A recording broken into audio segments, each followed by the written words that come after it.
As a sex educator, I know how important direct, honest communication is.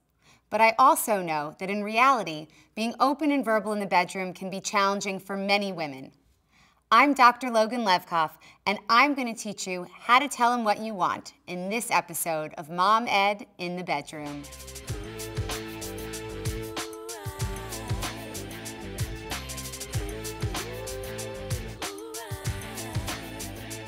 Hi, thanks for joining me. This episode is all about helping you to tell your partner what you want sexually.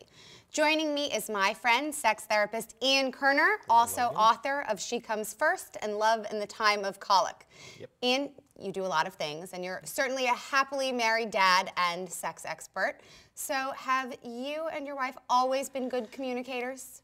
No, we have not been. And, you know, I may be a relationship expert, but I'm not always an expert in my own relationship. And I think that talking about sex and intimacy is very difficult, and in fact, one of the reasons I probably gravitated toward this profession was to sort of get me talking about sex more, because I was pretty tongue-tied and pretty private and inhibited and bashful about the topic, which I think a lot of men are.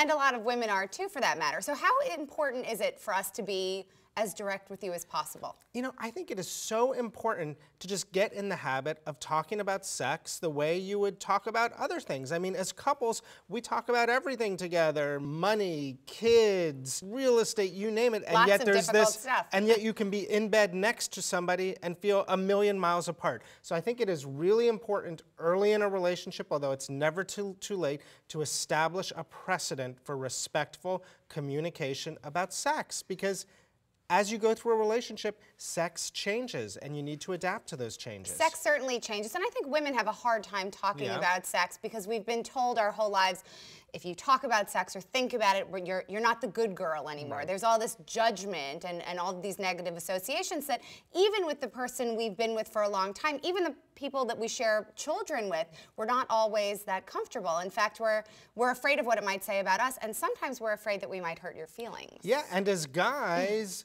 we feel so much pressure to sort of take the lead and know everything, when in fact we know nothing. So you want us to be direct. You want us to tell you exactly what we want. You know what? I think guys crave communication and feedback and understanding what works, what doesn't work, what gets you in the mood, what doesn't get you in the mood. As long as it's framed in a loving, positive, constructive way, we want that communication. And you have a tip in terms of pulling out some old albums. What's that all about? I have a couple of tips. I believe that talking about sex should be sexy. So one thing is, if you're a little tongue-tied and you want to talk about sex, is go back to those early photos. I often take out the honeymoon album, and I just, you know, my wife and I look at it, and it's like, look how much fun we were having. Look how connected we were. Look how cute and sexy you were. You still are. Right, not were, are, always are. But it gets you sort of remembering and recalling, and remember that little hotel in Capri. And these conversations don't have to take place in the bedroom. In fact, sometimes they're even better when it's not the pressure of your boudoir. Yeah, I think completely outside of the bedroom. I mean, I think that there are certain times in the bedroom. I think if you think of foreplay, you know, as that sort of neurochemical cocktail is starting to go through your body and it lowers inhibitions, if you just extend foreplay, that becomes a great time to introduce some conversation. So not just kissing and touching and groping, but actually using your mouths and talking. Ian, lots of women want specific tips on how it is we should bring up the subject of more foreplay or a different kind of pressure during oral sex. What do you think are the best ways to tell our partner that? Well, again, I believe make the conversation sexy. So always frame it as like, you know, this is great, and I just want it to be newer or different or more or sexier. I think with guys, sometimes saying and also showing as well. I think there's an idea of like, it's not just the words, there has to be some kind of physical reinforcement. So we're taking your hand and moving it at the speed or pressure that we want. Please do. And I think it's also about saying, I really would love it if you tried this, or I love it when you do this to me, versus I really can't stand that. Yeah, saying something and then finding a way to physically reinforce it. So moving our hand, tapping our heads, bringing in a sex toy can be great to show as well. I mean, it's very sexy to watch and be watched. And in this case, if you don't take the emotional risk in terms of asking, you'll never get the sexual reward. Yep.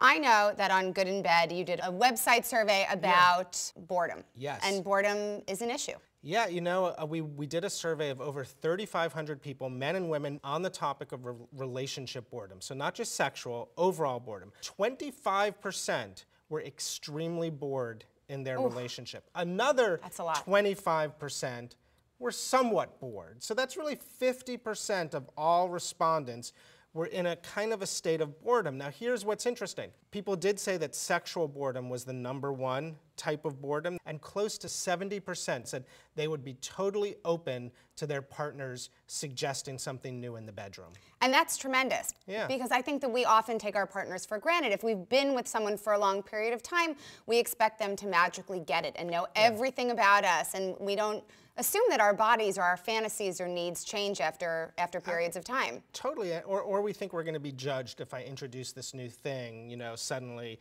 I'm going to seem like a perv to my wife, and so. But the idea that right next to you is somebody that wants you to make a sexy suggestion.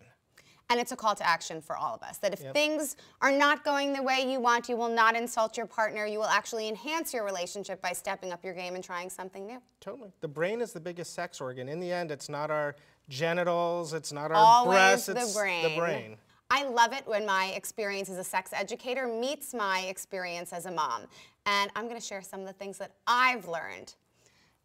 If I'm feeling down, if I want to get into the mood, I make myself a playlist of all of the songs that make me feel sexy. And I know I might look like a lady, but I like some seriously good 80s hairband music. I turn it on, I get into my underwear, I dance around the room, and there is nothing that makes me feel better. And you know what? It makes a great soundtrack for when you actually get to the sex part. Ian, thank you so much for being here and helping so many couples be better communicators in the bedroom. Anytime. And thank you to all of you. Have we inspired you to be more direct in your conversations with your partners? Have we helped you enhance your sex lives? Let us know. Leave a comment, and don't forget to subscribe to CafeMom Studios on YouTube so you don't miss a single episode of Mom Ed in the Bedroom.